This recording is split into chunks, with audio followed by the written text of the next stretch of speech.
Hey everyone, so before we get started, I want to tell you that I'm sorry about my voice. I'm getting over pneumonia and I'm almost completely 100%. I'm at like 97%, so my voice is just raspy, so I'm sorry. But I wanted to get on here and show you a video of some cool stuff I've been making for Christmas.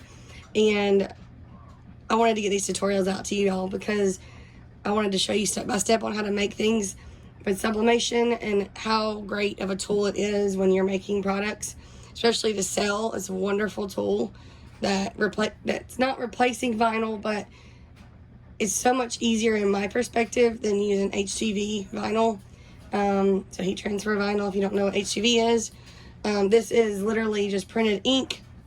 It's a special ink, and you have to use certain special printers, which you can kind of see my printers in the background. Special ink, special paper, and your products have to be polyester products.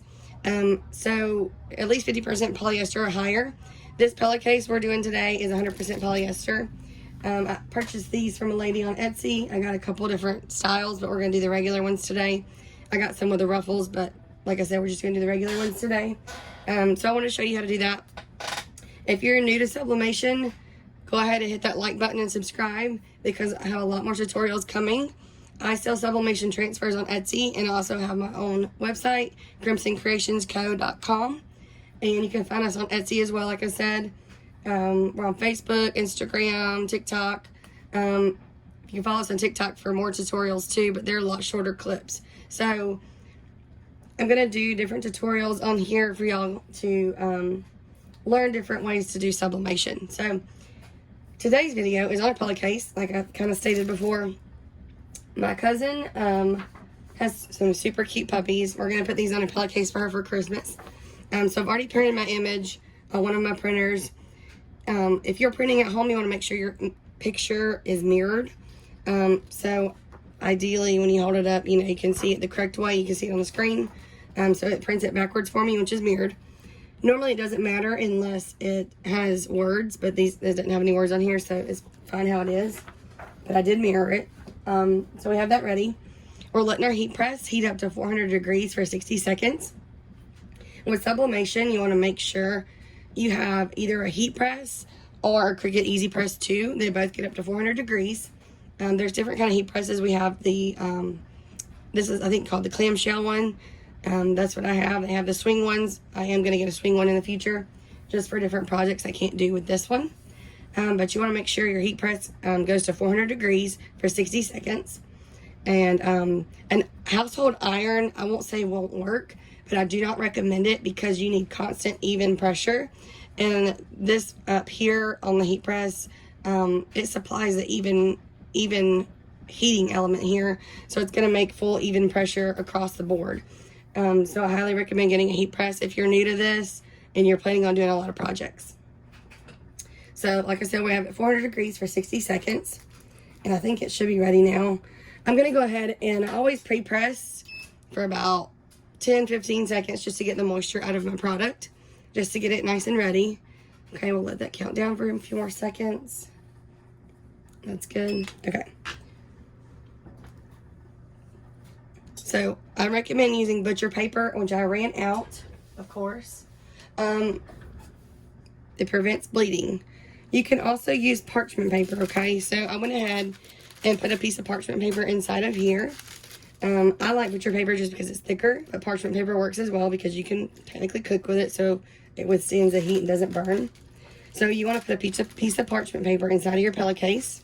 Okay, it's going to block any ink from getting to the back side. So when I press this, if I didn't have parchment paper, there's a chance it could bleed on the back and have like weird spots. You don't want that. So always use butcher paper or parchment paper. We have the parchment paper inside of here, just enough to cover the whole inside. Okay. I use heat transfer tape. You can buy this on Amazon, and it's fairly cheap. I think you get like multiple rolls for like $8 or $9. You can also use adhesive spray.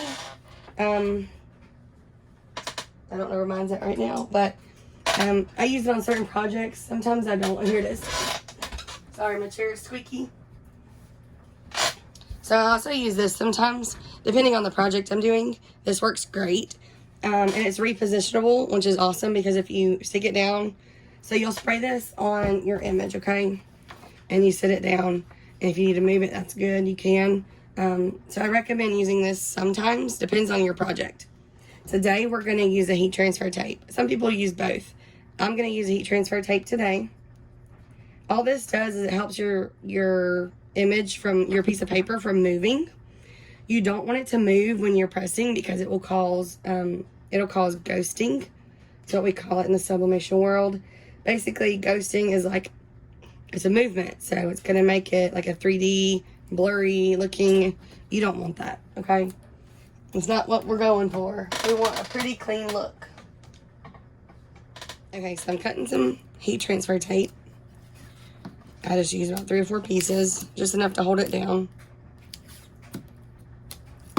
Okay.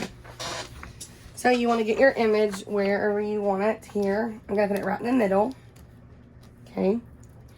I'm just going to tape the sides down.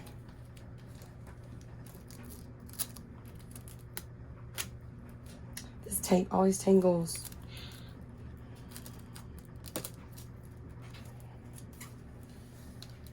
So I usually start at one side and flatten it to the other side here.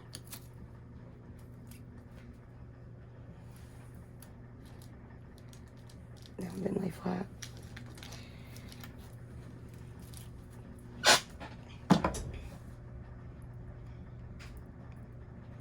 I just like to put it on all 4 corners just to be safe. I don't want anything sliding to ruin your product, you know? You don't want to keep wasting money. Okay.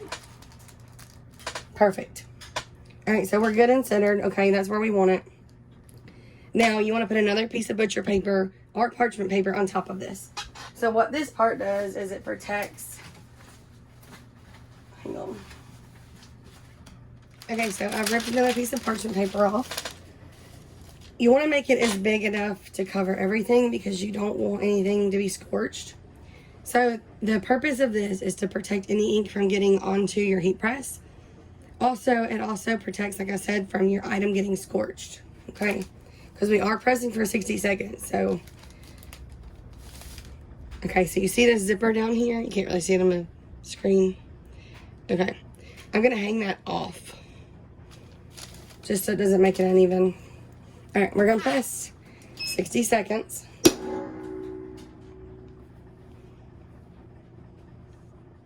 Okay, so we're all done. So we're lifting that up. We didn't get any ink on here, so that's good. Okay, so you can kind of see now. Also, real quick, I never reuse butcher paper, okay? If you want to, you're more than welcome to. Technically, I guess I could reuse this only because there's no ink on here. Okay, so if there was an ink on here, any kind of ink on here, and you reuse it, you're risking putting that ink that's on the paper, your trash paper, onto your product or onto your heat press. So I always just get a clean sheet and rip it off and put a new sheet on just to be safe because I don't want to ruin any of my projects with any extra ink, okay? I'm throwing that away. I don't reuse it. That's up to you. I don't recommend it. If you purchase from me, I put in my instructions, don't reuse it, okay? So this is technically done. We are going to peel it now, okay? So I usually just start taking the tape off one corner, and I'm going to lift it back. Oh, that's cute. Okay, so I use 2 different types of paper in my shop. I use text print, which is my go-to product, and I use A-Sub. So I prefer text print, but out of my 4 or 5 printers I have, 1 printer has to use A-Sub just because of my settings. So I try to mail you text print. A-Sub is great, but I prefer text print. You see how much ink came off of there? I feel like we should have got a little bit more ink off of this puppy, but it's okay. It still turned out good. I got a lot of ink off. So here's our final product. Turned out super cute. So I wish it would have been a little bit more clear though, but it's really cute. She'll like it. So once she puts a pillow in here, it'll fluff up and it'll have a little bit more room. I'm going to go ahead and take the parchment paper out. And you can see on the back, there's nothing on the back, nothing bled through. So she has a little, cute little pillowcase now for her puppy dogs. And that is it. It looks pretty good. I think it has a texture. You can kind of see like the texture of the material. So it's not extremely clear. It's pretty dang clear though. But it's not extremely, extremely clear. It's just the texture of the material though. I think this is what the problem is. But it turned out really cute. So, if you like this video, please give me a thumbs up and subscribe to my channel, Crimson Creations Company. And I look forward to giving you guys some more tutorials in the future. Thanks.